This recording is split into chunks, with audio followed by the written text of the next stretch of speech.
Boris Johnson's fucking got the person. You're doing it on a defense. Yeah.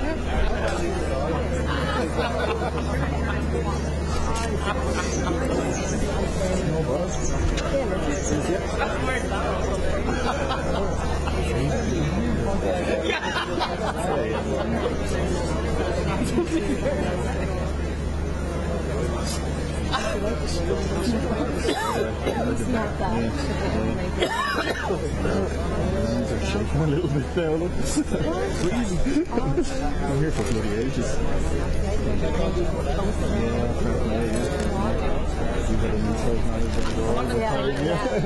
Nobody bothered to tell us. Actually, no one told me about the park. They told me to change location, but I took the private park there. Oh, yeah.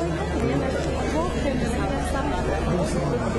You're on from DRT. No, I'm trying to leave, but I'm not on the phone. Very close to life, and oh, you were lucky, yeah, Jesus. You had to fly back.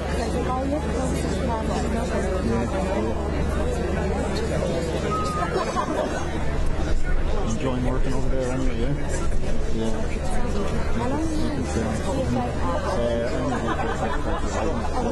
Yeah, not in the town store, I was in our cave. And then I could be running for a while. Just travelling abroad. And then into the DFA and then took over their video. They didn't have any. And now we've got a videographer as well, so I didn't still travel on my own. So yeah, that sounds really nice. It's good to have a team, yeah, there's only two of us at the moment, so yeah.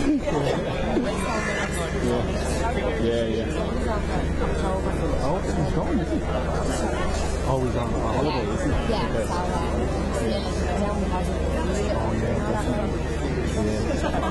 Jules is at a night before you get asked to walk, so it's extracurricular. I work for it, yeah. If I was doing this myself, outside if I can get my mom. That's it, exactly. It's just, it's more, it's not so good.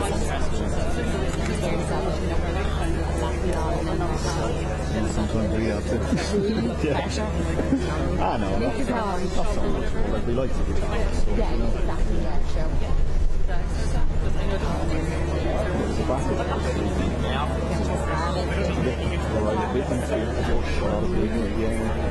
What we did was we kind of, a lot of the best stuff fine, goes out of the best, but there's a lot of the other stuff. And they were like, just use this, and we're like, no, we can't do that. So what we did was, we threw the and one of them was so when they saw that, they were like, it's getting easier now. I'm training for these as well.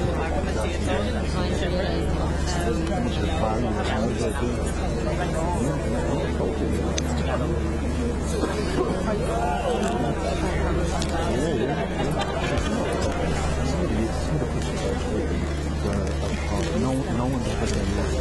And all of a sudden it's down over like 3 we have like 3,000 staff. Yeah. So like, it's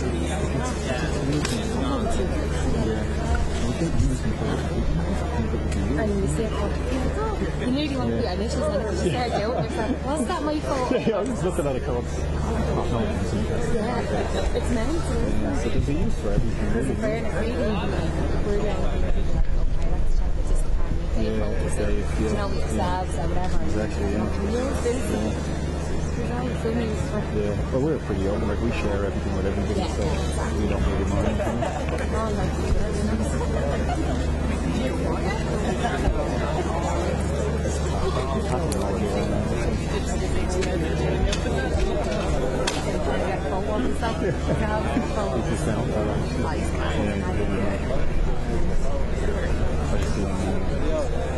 Small Ireland nation, we built it with always tried to no barriers and this because it was a wide reach out of the ground. I think it's It's not a group shot, it's an individual shot. Each shot is 1,500. Stop. And then my idea came from over, oh yeah, they're coming in 10 minutes. He shot, like, Yeah. so he helped me. Yeah. We got the background, we had the government of Ireland background, just about got out, like,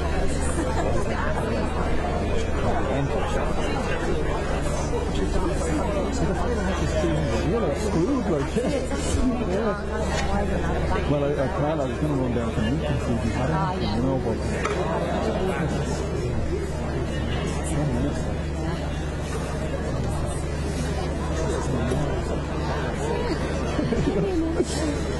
But,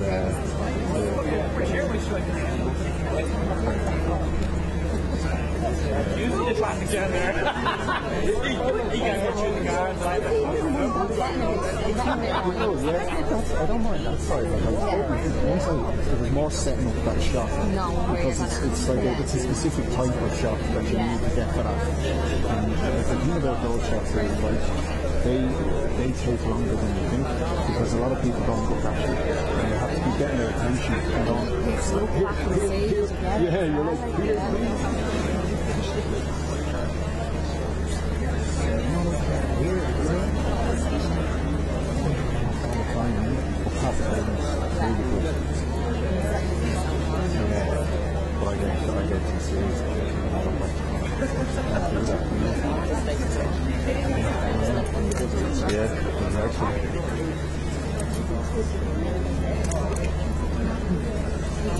Everybody looks like he's coming and then they don't look like he's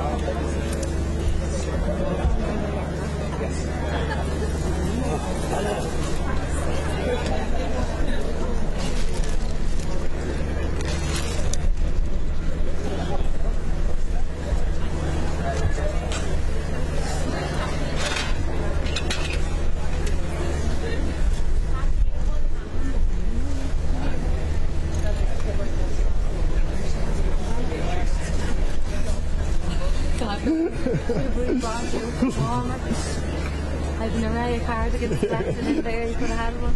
That's alright.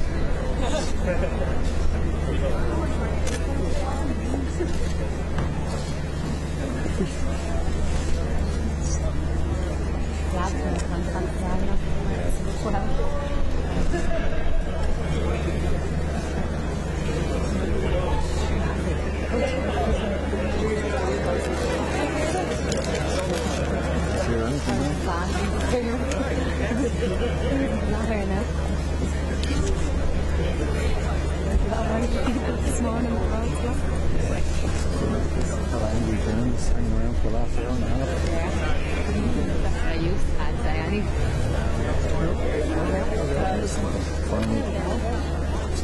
Emma?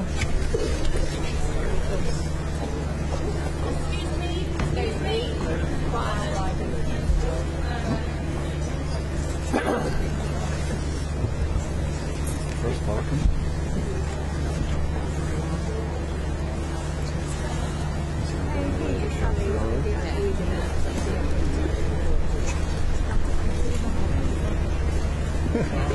He's in this one.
You're going upstairs? I think so, yeah. Are they going to the house? They're not doing the tax. Doing the tax for you're not one fan? Sure. Yeah. That was definitely worth getting over 5 o'clock for. Well, I don't know what they're going to talk about. Hello. Do you want a fleece? I have a fleece here. No, you're alright. Sure. Grand. Thanks a million. Yeah. Fair play. Thanks. No, the question is just about to start. So, if it comes to me after, I can talk to you.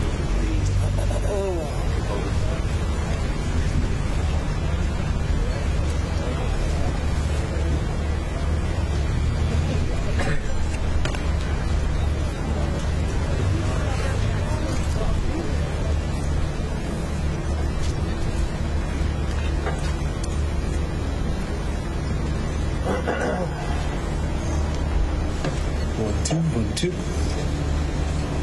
One, two.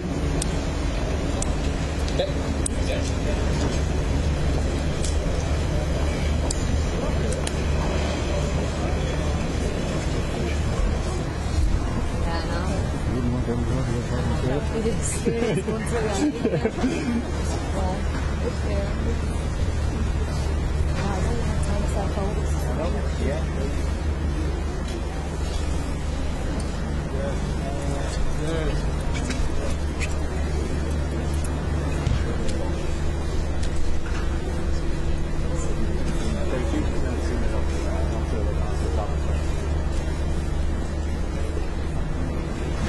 If you want to try and go on, go on and interrupt it.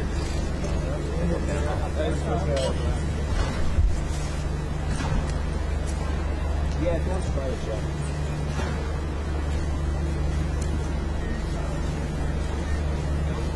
I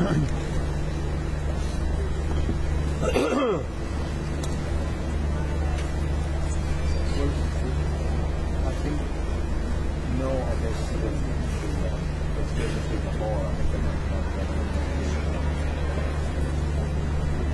they need to be busy. Yeah, they're coming out now. Sorry. Gonna go press start.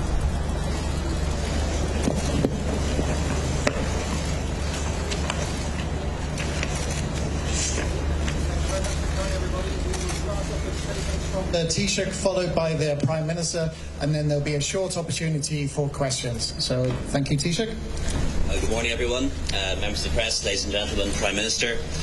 Prime Minister, first of all, I really want to very sincerely welcome you to Ireland, and I look forward to our conversation this morning. I think we can both agree that we have much to discuss. First of all, allow me to say that we respect the democratic and sovereign decision of the British people to leave the European Union. We meet this morning at a point where it is the stated intention of the British government to leave the European Union on the 31st of October, with or without a deal. However, in my view, the story of Brexit won't end if the United Kingdom ends the European Union on the 31st of October, or even the 31st of January. There's no such thing as a clean break, or just getting it done. Rather, we'll just move on to a new phase. If there is no deal, it'll cause severe disruption for British and Irish people alike, not so much on the continent. And whatever happens, we'll have to get back to the negotiating table quite quickly. And when we do, the first items on the agenda will be citizens' rights, the financial settlement and the Irish border, all issues which we had resolved in the withdrawal agreement made with your predecessor, an agreement made in good faith by 28 governments. But if there is a deal, and I think it's possible, we'll enter talks on a future relationship agreement between the EU and the UK. It's going to be very tough. We'll have to deal with issues like tariffs, fishing rights, product standards, state aid, and it will then have to be ratified by 31 parliaments. Prime Minister, negotiating FTAs with the EU and the US and securing their ratification in less than 3 years, I think is going to be a Herculean task for you. But we do want to be your friend and your ally, your Athena in doing so. And I think the manner in which you leave the European Union will determine whether that's possible. I am ready to listen to any constructive ways in which we can achieve our agreed goals and resolve the current impasse. But what we cannot do and will not do, and I know you understand this, is agree to the replacement of a legal guarantee with a promise. Our businesses need long-term certainty, and the people of this island, north and south, need to know that their livelihoods, their security and their sense of identity will not be put at risk as a consequence of Brexit. So the stakes are high. Avoiding return to a hard border on this island and protecting our place in the single market are the Irish government's priorities in all circumstances. We must protect the peace and also the burgeoning all-island economy, and that's why for us the backstop continues to be a critical component of the withdrawal agreement unless and until alternatives are found. But we are open to alternatives, but they must be realistic ones, legally binding and workable, and we haven't received such proposals to date. Prime Minister, I know we've spoken twice by phone already, and I know we've very much a shared desire to see the Northern Ireland institutions restored, and the Taoiseach and the Secretary of State are already working closely on that. And the Good Friday Agreement is the best example, if ever we needed it, to show that old foes can come together to deal with the most intractable problems. And as co-guarantors of that agreement, I look forward to exploring with you how, working with the Northern Ireland parties, we can restore power sharing and devolution. I'm confident that we'll be able to find some common ground today, and in doing so I'm determined to defend the peace, the all-island economy and all that we hold dear. Prime Minister, I know that you're an admirer of the great Winston Churchill, as indeed am I, and you've written elegantly about him in your career. In the middle of the Second World War, Winston Churchill and the Army Chief of Staff, Lord Allenbrook, made a long and perilous journey across the Atlantic from Washington by plane. They reached the coast of Ireland shortly after 4 a.m, and Allenbrook's description of their first sight of Ireland is unexpectedly poetic for a normally reserved military man. I'd like to finish by sharing that with you. Beautiful moon shining on a sea of clouds. Then out of the darkness, dark patches loomed up on the horizon, which turned out to be the north coast of Mayo. We soon struck the coast, only visible by moonlight. PM was thrilled as I was. I fear the vista when you flew in this morning into a very cloudy Dublin was not quite as spectacular or thrilling, but you come nonetheless at a crucial point in our history and the relationship between our two countries. We may sometimes differ, but we're bonded by our shared past and our shared kinship. And I think we've a shared dream too, one of peace, freedom and prosperity. I look forward to our discussions today and I invite you to make your remarks.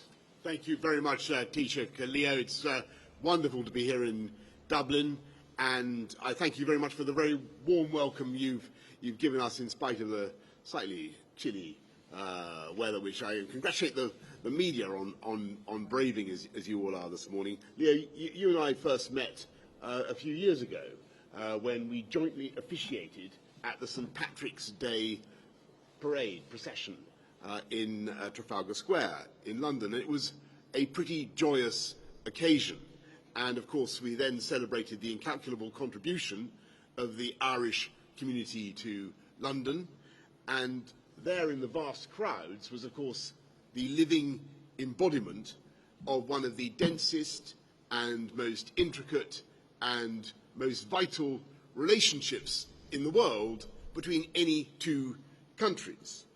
And together, Leo, we both recognise that our peoples are the beneficiaries of the efforts of our predecessors, politicians and others, who put aside differences and who found compromises and who took our countries forwards together in circumstances that are far tougher than now.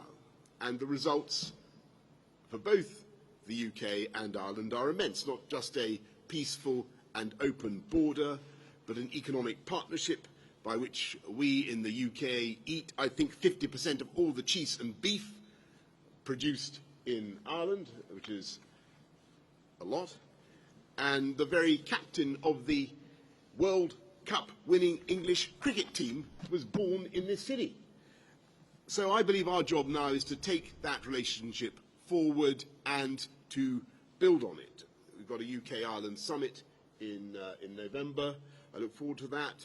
And of course, in all the ways in which the UK and Ireland work together around the world with shared values and shared interests. But as you rightly say, Taoiseach, before November, there are two tasks, political tasks, that we simply have to do. And we must restore the government in Stormont, in Northern Ireland, and I promise to work with you on our shared objective there.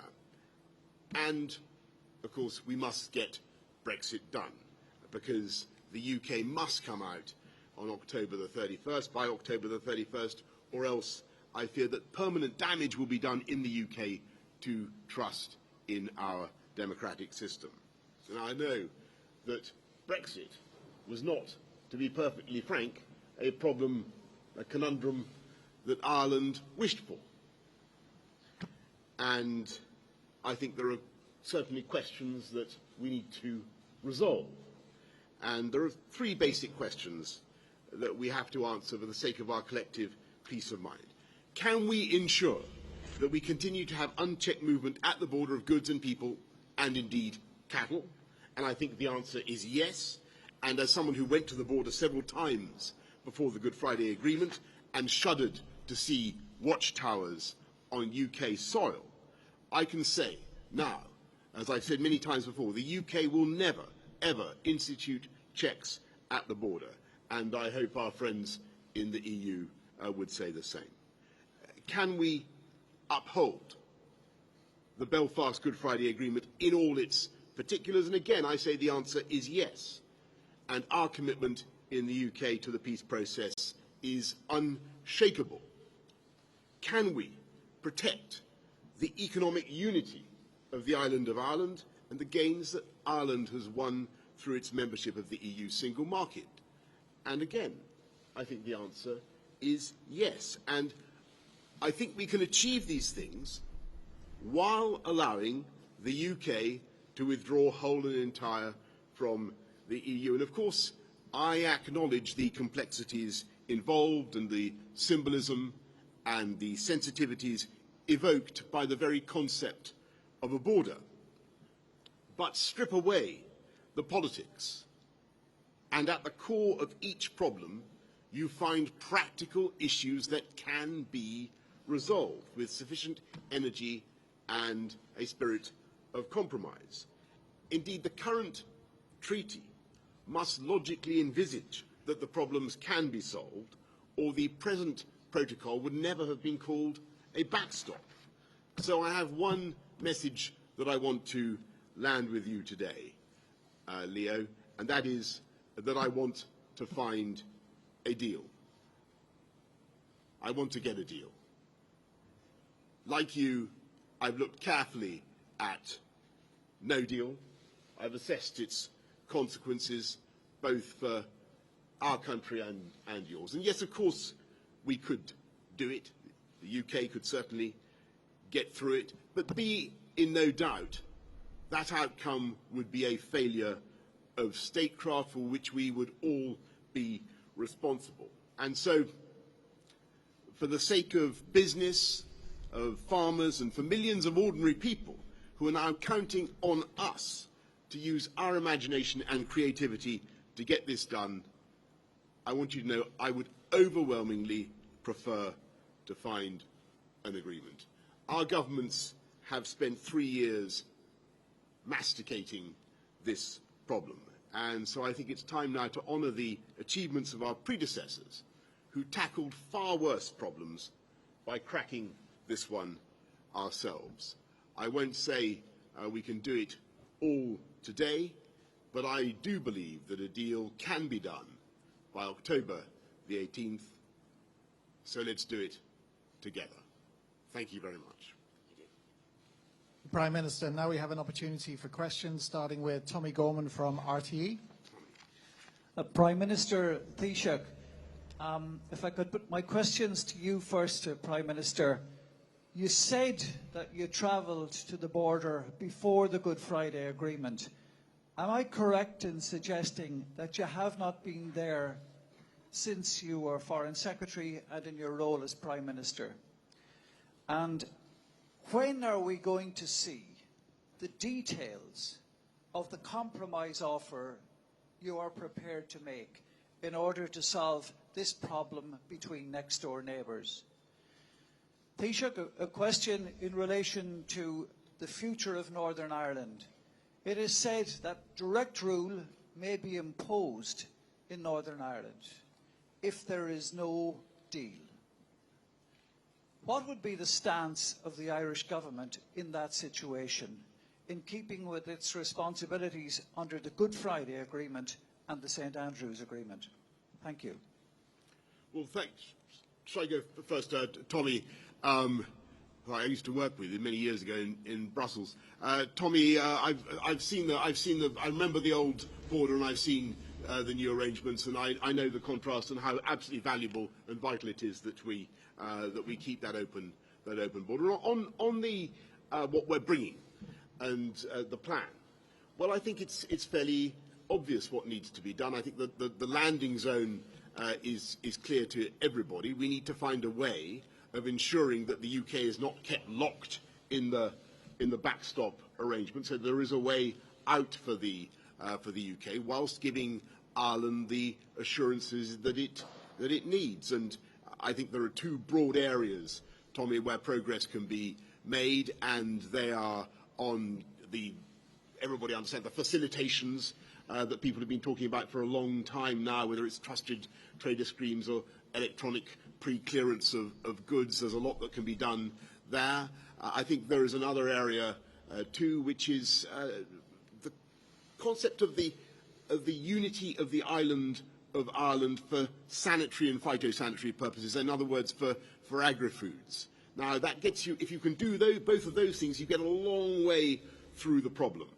There are still issues to be resolved, but there are other ideas that we will be bringing forward to address the full range of complexity involved. I don't underestimate the difficulties that we face and the technical problems and the political sensitivities. All I'm saying to you today is that I do think there is a way through that can satisfy the needs of Irish business and farmers and everybody in this country, but also ensure that the UK is able to respect the democratic wishes of the whole United Kingdom. I think there is a way of doing that.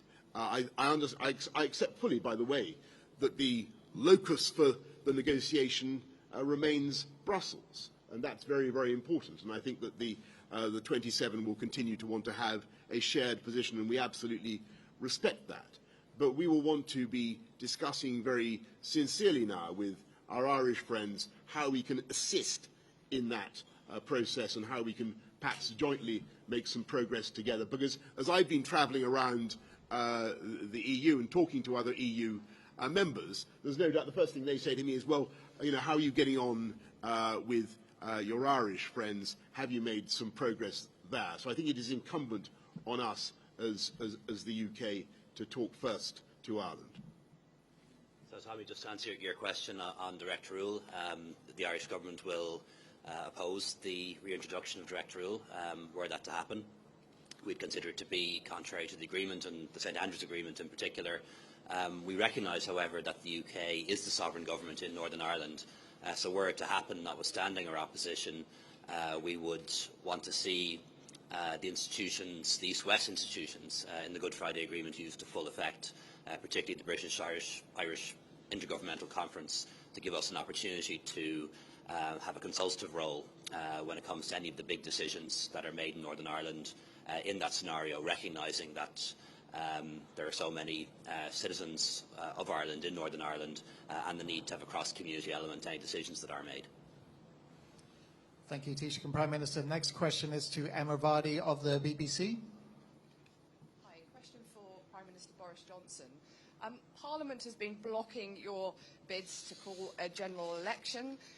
It's been blocking the attempt to keep no deal on the table. How can you convince the Irish Prime Minister that you have the power to get anything through Parliament when the numbers are stacked against you there? Well, I think that what everybody in the whole of the EU, including in Dublin, can see is that Brexit negotiations and discussions have been going on for far too long.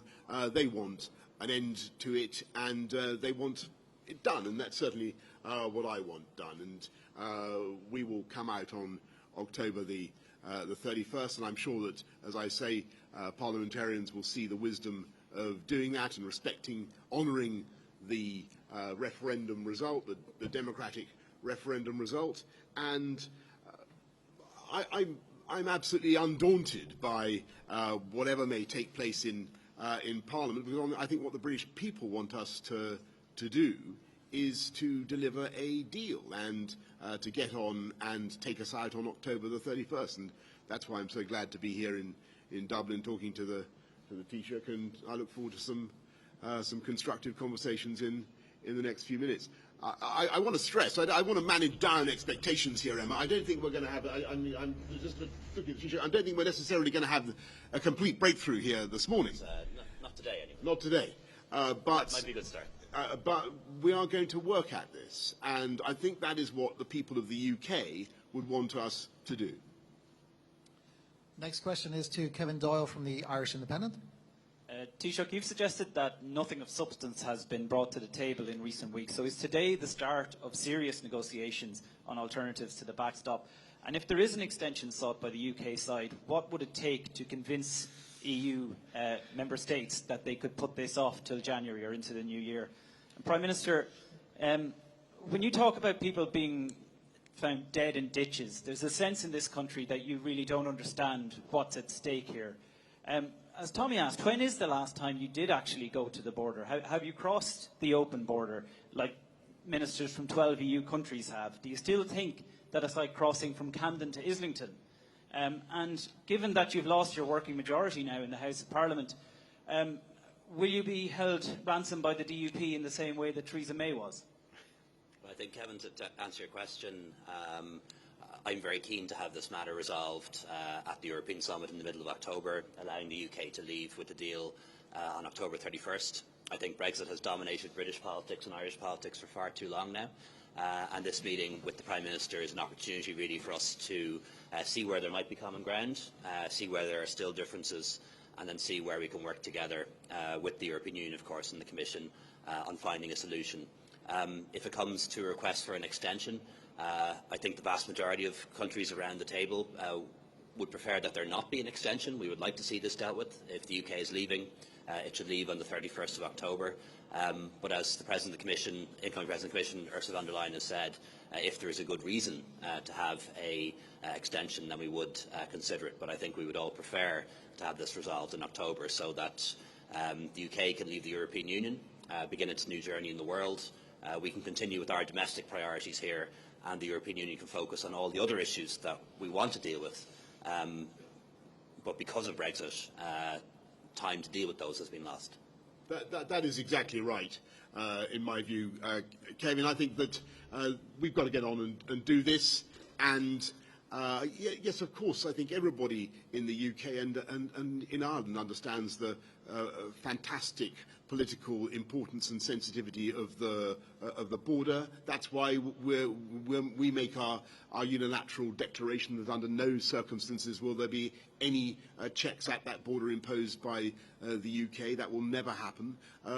We must ensure that there is an open border and that goods and people can circulate in the normal way, and that is what we will get done. But we must also simultaneously allow the UK's democratic decision to be honoured, and that is the question that has bedeviled the talks over the last 3 years. I genuinely think it can be done. I think there is a way forward, and I'm delighted that it is being approached in a very positive way by governments around the EU, but particularly, obviously, here in Dublin.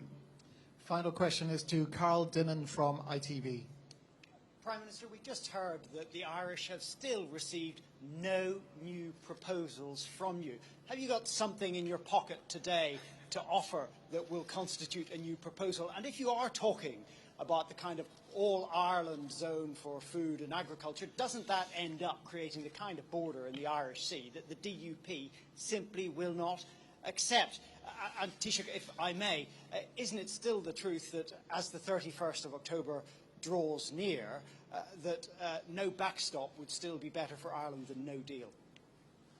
Well, Carl, first of all, there are an abundance of proposals that we have, and I just don't think, if I may say so, I think it entirely reasonable to share them with you today, Carl. We will be producing ideas for our friends and partners, not least here in Dublin, about how to take this forward. We have, I've indicated the areas in which we think progress needs to be made, and I think also progress will need to be made on the political declaration as well as to the body of the text of the current withdrawal treaty. But be in no doubt that we can do it, we have the time to do it, and we are going to address this very, very enthusiastically. And I think we have really the ideal amount of time in which to get this kind of thing done. Angela Merkel set I think she said it should be 30 days would be enough. 30 years would certainly not. It would go on for 30 years if we didn't concentrate our minds. 30 days ought to be enough, she said, and I think she's totally right. If we really focus, I think that we can make a huge amount of progress. To answer your question, in the absence of agreed alternative arrangements, no backstop is no deal for us. All it does is kick the can down the road for another 14 months, another 14 months of uncertainty for business, another 14 months of uncertainty for people north and south of the border. So that's not an option that we find attractive at all. Thank you very much, Taoiseach Prime Minister. That's all we have time for today, members of the press. Thank you. Thanks, everyone. Thank you.